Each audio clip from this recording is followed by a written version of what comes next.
সম্প্রতি বাংলাদেশে গ্রেপ্তার হওয়া সন্ন্যাসী চিন্ময় কৃষ্ণ প্রভুর আইনজীবী হিসেবে বিশেষ পরিচিতি লাভ করেছেন সেদেশের সংখ্যালঘু নাগরিক তথা আইনজীবী বর্ষিয়ান রবীন্দ্রনাথ ঘোষ, যিনি চিন্ময় কৃষ্ণ প্রভুর আইনজীবী হওয়ার খেসারত হিসেবে বাংলাদেশে উগ্র মৌলবাদী মুসলিমদের হাতে আক্রান্ত হন।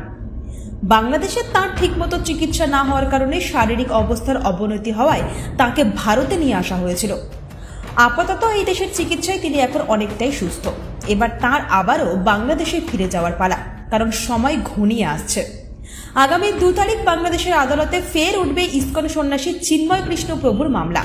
আর আবারও বাংলাদেশি মৌলবাদীদের রক্তচক্ষু ও হুমকি উপেক্ষা করে প্রাণের ঝুঁকি নিয়েই ওই মামলার আইনজীবী হিসেবে আদালতে উপস্থিত থাকবেন বর্ষিয়ান আইনজীবী রবীন্দ্রনাথ ঘোষ।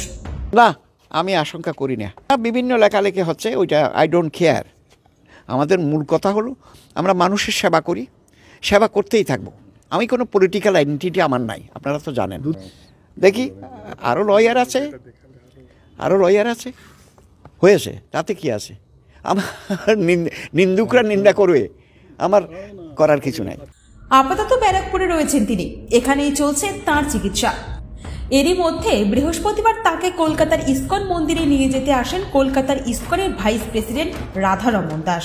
উনি নিজে হি ডিসাইডেড টু ফাইট, উনি নিজে ফাইট করছেন এজ আ ব্রেভ পারসন। এদিন রবীন্দ্রনাথ বাবু জানান, পরিস্থিতি যাই হোক না কেন তিনি আগামী 2 তারিখ চিন্ময় কৃষ্ণের জন্য আইনি লড়াই করতে অবশ্যই বাংলাদেশে যাবেন। একই সঙ্গে তিনি আরও জানান যে এটা তিনি ঠিকই করে নিয়েছেন, যেভাবেই হোক চিন্ময় কৃষ্ণ প্রভুকে তিনি বাংলাদেশের কারাগার থেকে মুক্ত করবেন। এক্ষেত্রে প্রাণের ভয়ে তিনি কখনোই পিছিয়ে যাবেন না।